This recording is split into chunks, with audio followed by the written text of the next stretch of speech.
একটা ছেলে সবার ভালোবাসা পায়, ভালোবাসা পেয়ে ছোটো থেকে বড় হয়, বড় থেকে বুড়ো হয়। আর একটা মেয়েও ভালোবাসা পায়, শুধু তার বাবা মার ভালোবাসা পেয়ে বড় তো হয়, কিন্তু বড় থেকে বুড়ো হওয়াটা খুবই অবহেলার সাথে।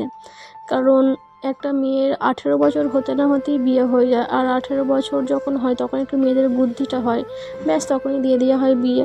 আর ঘরের বৌমাকে নিয়ে যাচ্ছে ঘরের মেয়ে হিসেবে না, কিন্তু বৌমা হিসেবেই। কারণ শ্বশুর শাশুড়ি বয়স হয়ে সে কাজ করতে পারে না, কাজ করতে হবে, সংসারে হাল ধরতে হবে এবং তাদের সেবা যত্ন করতে হবে, তাতে খালি নাতি নাতনি দিতে হবে, মানে মানুষ করবে খেলাধুলো করার জন্য, ছেলেপুলে হবে, কাজ করতে হবে। ছেলেরাও কাজ করে, ছেলেরা বাইরে যেমন কাজ করে তেমন সমানে মেয়েরাও কিন্তু ঘরের কাজ করে। মেয়েদের কিন্তু রেস্ট নেবার টাইম নেই, ছেলেদের যোগ্য বা রেস্ট নেবার বিয়ে হওয়ার পর যখন তার শ্বশুর বাড়িতে যায় তখন তার শ্বশুর শাশুড়ি কী খাওয়াবো, কী পরাবো, কী রাঁধবো নিয়ে একবারে তোড়জোড় শুরু করে। তাকে তার শ্বশুর শাশুড়ি ভালোবাসা অভাব রাখে না, এমনকি তার মানে শালা শালিরা তাকে মাথায় করে রাখে। কিন্তু একটা মেয়েকে সেইখানে অ্যাকচুয়ালি তার শ্বশুর বাড়িতে পায় না।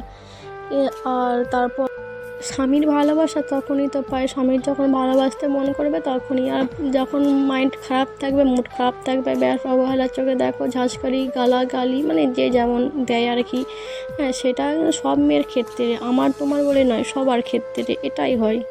একটা মেয়ে বাড়ির সব কাজ করার সত্ত্বেও তাকে কিন্তু শুনতে হয়, বাইরে থেকে কী আর করো তো শুধু দুটো রান্না, আর কী কাজ করো, বাইরে গিয়ে দেখো কত কাজ করো। যা এটা মেয়েদেরকে শুনতে হয়, সব মেয়েদেরকে শুনতে হয়, কম বেশি শুনতে তো হবে, জীবনে কমসে কম একবারও শুনতে হবে এই কথাটা, সবার ক্ষেত্রে। আর মেয়েরা যে বাইরে গিয়ে কাজ করবে, এখনকার সমাজ মেয়েদের দিকেই তো মুখের থেকে আগে অন্য দিকে তাকায় মেয়েদের দিকে। ঠিক আছে, তাকানোটা যদি অত খারাপ হয় তাহলে ভেবে নিও পরেরটা কেমন হবে। আর মেয়েরা তো বাইরে গিয়েও সেভ নয়, বাইরে গিয়ে হয়তো রাতে ঘরে আসবে, কোথাও না কোথাও রেপ হয়ে পড়ে থাকবে। তাহলে মেয়েরা কোথায় যাবে, কোথায় গেলে ভালোবাসা পাবে? মেয়েরা কি কোনোদিনই ভালোবাসা পাবে না, আসলেই মেয়েরা কোনোদিন ভালোবাসা পাবে না, মেয়েরাও অবহেলিতই থেকে যাবে সবাই। কথাগুলো শুনতে না ভালো লাগলে প্লিজ এড়িয়ে যাবে।